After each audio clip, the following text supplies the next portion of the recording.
Are you broke? Do you love to flex how cheap your clothes are? Are you environmentally conscious? Well then, my friend, it looks like thrifting is for you. But if it's your first time entering the magical tornado that is a thrift shop, things can be both overwhelming and confusing. So today I've compiled 5 savvy thrifting tips to help you reach your peak form without making your wallet cry. Tip number 1.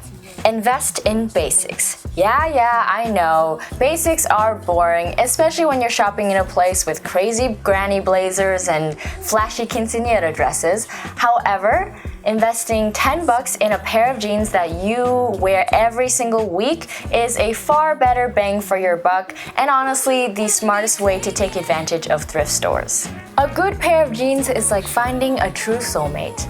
And although I have no love life, I do have my arsenal of ride-or-die jeans. Another really useful basic is this navy turtleneck. It's great for layering underneath of things during the Canadian winters and also goes great with almost any bottoms. Cropped camisoles are also a great investment. They pair well with jeans, sweatpants, and regular trousers. When it comes to shoes, it's very important to look for versatility. Quality is also extremely important, but I'll get to that in tip number 2. I think the 3 shoes that you should be looking for are a comfy pair of flats, some classic pumps, and a pair of white sneakers. Bonus is some heavy-duty winter boots for my fellow snow people. Tip number 2. Even though it's cheap, make sure that the price matches the quality. So if you also get emotional support from shopping like me, then a thrift store can drain your wallet pretty quickly. It's easy to get drawn in by the cheap prices and end up with a cluttered closet of clothing that you never wear. Say that 3 times fast. Just like with any other purchase, it's important to make sure that the price matches the quality. Because these clothes are secondhand, they will often come with some flaw. A seam may be torn, a button may be missing, the fit might be wonky, or maybe there's a stain. For something like shoes especially, it's not worth it to get something cheap that's falling apart.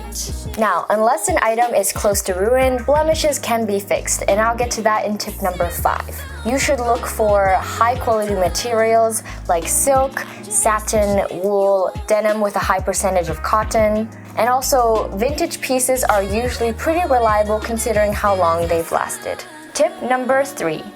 Choose your statement pieces wisely.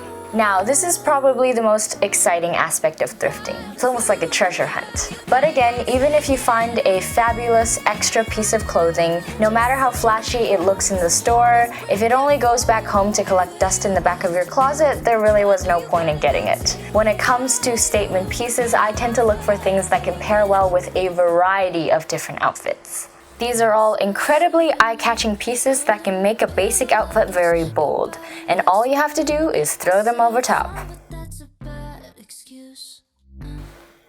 There are also the pieces that I default to when channeling a certain aesthetic, like in this rocker chick ensemble. These dresses all cost $10 or less, but I pull them out every occasion that requires something fancy but not too fancy. Statement pieces are definitely not for the everyday, but when you need something spicy, they come in real handy. Tip number 4. Spice up your life with accessories. Now, as you can see here, I had a bit of an addiction to buying earrings and other useless shit, but if you choose your items wisely, thrift stores can be an amazing place to get accessories. Belts are amazing investments. They can fix a bad fit on a pair of pants, make the silhouette on a dress match your body shape, and keep everything together after 2 or 3 slices of pizza. Hats, sunglasses, and jewelry can add so much personality to an outfit. But my advice is not to go overboard, because sometimes an outfit that is too busy or filled with incongruent elements can drown itself out. Tip number 5. Customize.